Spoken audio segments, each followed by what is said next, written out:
इथल्या स्थानिक भूमिपुत्रांनी ठरवलं की जर यांचा आवाज कोण बनू शकतो तर एक भूमिपुत्र बनू शकतो। त्याच्या माध्यमातून तमाम इथल्या असणारे भूमिपुत्र, माझे मित्र, माझ्या भगिनी, माझ्या माता, माझे सर्व बंधुभाव या ठिकाणी ते सांगत आहेत की भूमिपुत्र म्हणून आम्ही हे इलेक्शन लढवलं पाहिजे। कारण इथे असलेल्या भूमिपुत्रांचं जे आजपर्यंतच्या ज्या समस्या आहेत त्या समस्या मात्र गेले 45 वर्षापासून कायम आहेत। इथे असणाऱ्या अनेक कंपन्या आहेत, सेंट्रल गव्हर्नमेंटच्या कंपन्या आहेत। इथे असणारी नेव्ही आहे, BARC आहे, RCF आहे, HPCL, BPCL, Tata Power, Aegis Chemical, Indian Oil सारख्या 8 गव्हर्नमेंटच्या कंपन्या असताना सुद्धा इथल्या भूमिपुत्रांना रोजगार मात्र नाही आहे। त्याच्यामुळे आम्ही आजच्या सभेला भूमिपुत्र संवाद सभा असं संबोधलेलं आहे। आणि ह्या ज्या नामांकित कंपन्या आहेत त्या कंपन्यांना आज आपण रोजगार जर करायचा असेल, त्यांना रोजगार जर पाहिजे असेल तर आपण स्थानिक भूमिपुत्र म्हणून आवाज कधीच उठवत नाही। या कंपन्यांचा GR आहे, 80% इथल्या भूमिपुत्रांना प्राधान्य मिळायला पाहिजे। आजपर्यंत इथे असणाऱ्या आमदारांनी कधी हा प्रश्न उचललेला आहे का? त्या कंपन्यांचा CSR मिळतो, त्या CSR नेमका जातो कुठे याच्यावरती कोणी प्रश्न उचललेला नाही। माझ्यासारखा तरुण पुढे येतो आणि हा प्रश्न यांना विचारतो प्रस्थापितांना की आजपर्यंतचा जो या गव्हर्नमेंटच्या कंपन्यांनी तुम्हाला CSR दिला किंवा यांचा GR जो बोलतोय तो तुम्ही आतापर्यंत कोणाच्या घशात घातलेला आहे ते तुम्हाला आता सांगायची वेळ आलेली आहे। Everyone, please follow, like, share, comment and subscribe the Samyak Kranti channel. Thank you. आपण या ठिकाणी भूमिपुत्र संवाद सभा ही संवाद सभा अतिशय वेगळ्या प्रकारची आपण बघितली की आत्ताच अनेक मान्यवर या ठिकाणी येऊन गेले आणि त्यांनी या सत्ताधाऱ्यांना, या विरोधकांना सडेतोड असं या ठिकाणी भाषण केलेलं आहे आणि त्यांचा म्हणजे सडेतोडपणे त्यांना जबाब दिलेला आहे की या 172 अणुशक्तीनगरमध्ये काय चाललेलं आहे।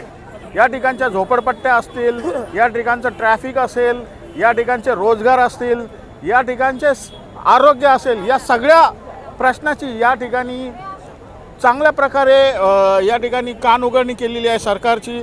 आपल्यासोबत आहेत या मतदारसंघाचे उमेदवार भूमिपुत्र सतीश वामन राजगुरू। तर सतीशजी, सर्वप्रथम आपल्याला जय भीम, जय शिवराय।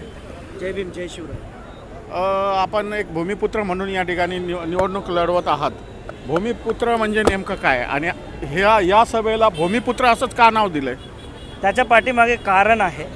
कारण आजपर्यंत जर तुम्ही इतिहासात गेला तर अनेक वर्षामध्ये या अणुशक्तीनगरमध्ये एकही भूमिपुत्र आमदार झाला नाही। पूर्वीचा ट्रॉम्बे मतदारसंघ, आजचा अणुशक्तीनगर मतदारसंघ, याच्यामध्ये आम्ही कुलाब्याचा आमदार दिला, आम्ही धारावीचा आमदार दिला, आम्ही कुर्ल्याचा आमदार दिला, आम्ही अनेक ठिकाणचा आमदार दिला, पण अणुशक्तीनगर किंवा वाशी नाका किंवा चिता कॅम्प किंवा पांजरापूर या ठिकाणचा मात्र आम्ही कधीही आमदार दिलेला नाही। आणि आज त्याची पुनरावृत्ती आम्ही करू इच्छित नाही आहेत। कारण आज इथल्या स्थानिक भूमिपुत्रांनी ठरवलं की जर यांचा आवाज कोण बनू शकतो तर एक भूमिपुत्र बनू शकतो। त्याच्या माध्यमातून तमाम इथल्या असणाऱ्या भूमिपुत्र, माझे मित्र, माझ्या भगिनी, माझ्या माता, माझे सर्व बंधुभाव या ठिकाणी ते सांगत आहेत की भूमिपुत्र म्हणून आम्ही हे इलेक्शन लढवलं पाहिजे। कारण इथे असलेल्या भूमिपुत्रांचं जे आजपर्यंतच्या ज्या समस्या आहेत त्या समस्या मात्र गेले 45 वर्षापासून कायम आहेत। इथे असणाऱ्या अनेक कंपन्या आहेत, सेंट्रल गव्हर्नमेंटच्या कंपन्या आहेत। इथे असणारी नेव्ही आहे, BARC आहे, RCF आहे, HPCL, BPCL, Tata Power, Aegis Chemical, Indian Oil सारख्या 8 गव्हर्नमेंटच्या कंपन्या असताना सुद्धा इथल्या भूमिपुत्रांना रोजगार मात्र नाही आहे। त्याच्यामुळे आम्ही आजच्या सभेला भूमिपुत्र संवाद सभा असं संबोधलेलं आहे। मला एक प्रश्न असा आहे की जे प्रस्थापित सरकार आहे त्यांचेच या ठिकाणी आलटून पालटून आमदार होत राहतात। तर मला असा एक प्रश्न निर्माण होतो की जर का हे प्रस्थापितचे आमदार घरी बसले तर त्यांचं काय नुकसान होणार आहे? घरी बसल्याचं नुकसान होईल ना त्यांचं, का नाही होणार आहे? कारण इथे असणारी त्यांची ठेकेदारी पद्धत बंद होईल।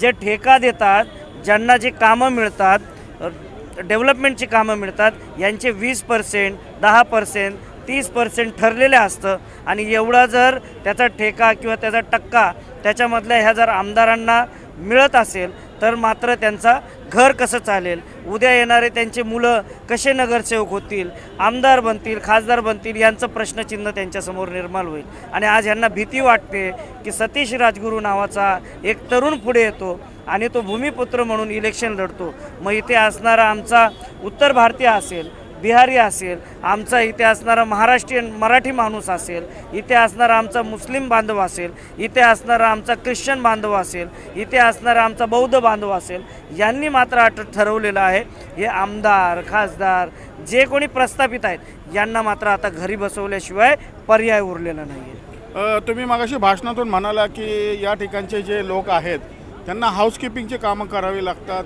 मोलमजुरी करावी लागते. तर तुमच्या मनामध्ये काय संकल्पना आहे त्यांच्यासाठी?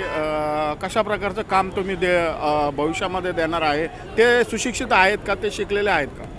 म्हणून मी माझ्या भाषणामध्ये मगाशी बोललो, इथे असणारी जी स्थानिक शिक्षण व्यवस्था आहे ती जर आपण पाहिली तर इथल्या प्रत्येक वॉर्डमध्ये चांगले असे पब्लिक स्कूल पाहिजे, इथे असणारे गव्हर्नमेंटचं कॉलेज पाहिजे.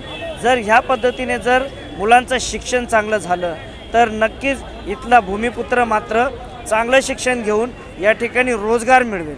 आणि माझा प्रयत्न तोच असणार आहे की ते असणाऱ्या तरुणांना चांगलं रोजगार मिळावं. बघा, या ठिकाणी ह्या ज्या नामांकित कंपन्या आहेत त्या कंपन्यांना आज आपण रोजगार जर करायचा असेल, त्यांना रोजगार जर पाहिजे असेल तर आपण स्थानिक भूमिपुत्र म्हणून आवाज कधीच उठवत नाही. या कंपन्यांचा GR आहे, 80% इथल्या भूमिपुत्रांना प्राधान्य मिळायला पाहिजे. आजपर्यंत इथे असणाऱ्या आमदारांनी कधी हा प्रश्न उचललेला आहे का? त्या कंपन्यांचा CSR मिळतो, त्या CSR नेमका जातो कुठे याच्यावरती कोणी प्रश्न उचललेला नाही.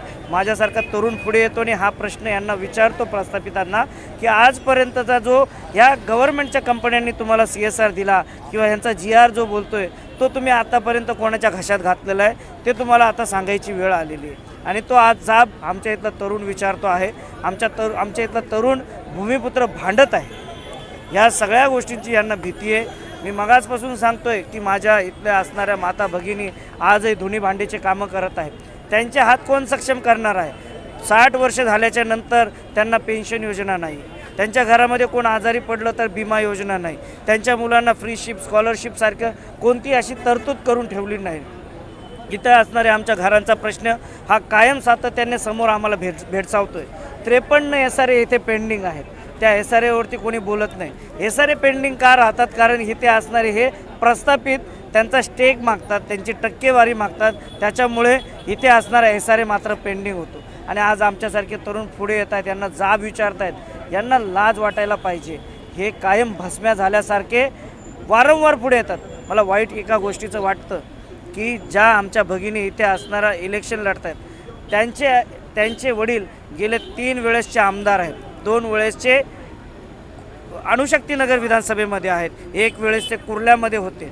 आणि आज आमच्या कार्यकर्त्यांची मला कीव वाटते. जे आमचे कार्यकर्ते ज्या प्रस्थापित पक्षाचे झेंडे रोज रातभर वावरतात, पताके लावण्याचं काम करतात, साहेबांचा विजय असो म्हणून घोष देत बसतात, आज त्या तरुणांना कुठेतरी डावलण्यात आलं. माझे सहकारी मित्र राष्ट्रवादी काँग्रेसचे ॲडव्होकेट निलेश भोसले हे माझे जवळचे मित्र आहेत, माझे घरातले संबंध आहेत. आणि त्या तरुणाला तो ज्यावेळेस राष्ट्रवादी काँग्रेस 40 आमदार फुटतात त्यावेळेस तो मात्र निलेश भोसले त्यांच्यासोबत सातत्याने उभा राहतो, एक कळकळ घेऊन उभा राहतो, पक्षाला पुन्हा एकदा मोठं बळ देतो, पक्ष वाढवतो. आणि त्या तरुणावर मात्र पक्ष असा आघात करतो. अर्धा तासापूर्वी एकाचं राष्ट्रवादी काँग्रेसमध्ये आगमन होतं आणि त्याला मात्र तिकीट दिलं जातं. या ठिकाणी अनेक तरुण आहेत, ते चांगल्या पद्धतीने लढले असते. जर त्यांना जर संधी मिळाली असती तर माझ्यासारखा तरुण म्हटला असता की माझ्यापेक्षा चांगले उमेदवार आहेत आणि ते अणुशक्तीनगरच्या मातीमधले, ते चांगल्या पद्धतीने लढतील तर कुठंतरी मी सुद्धा त्यांच्यासाठी कच खाल्ली असती आणि 2 पावलं मागे गेलो असतो. मला आज अभिमान वाटतो त्यांचासुद्धा की पक्षाने जरी एवढी मोठी घोषणा केलेली असेल तरी मात्र ते शांत बसलेले आहेत. कुठल्याही पद्धतीचं ते पक्षाला मात्र काही त्रास देत नाही आहेत. पण त्यांच्यामध्ये नाराजी आहे, कारण आजपर्यंत पक्षाने त्यांना काही दिलेलं नाही आहे.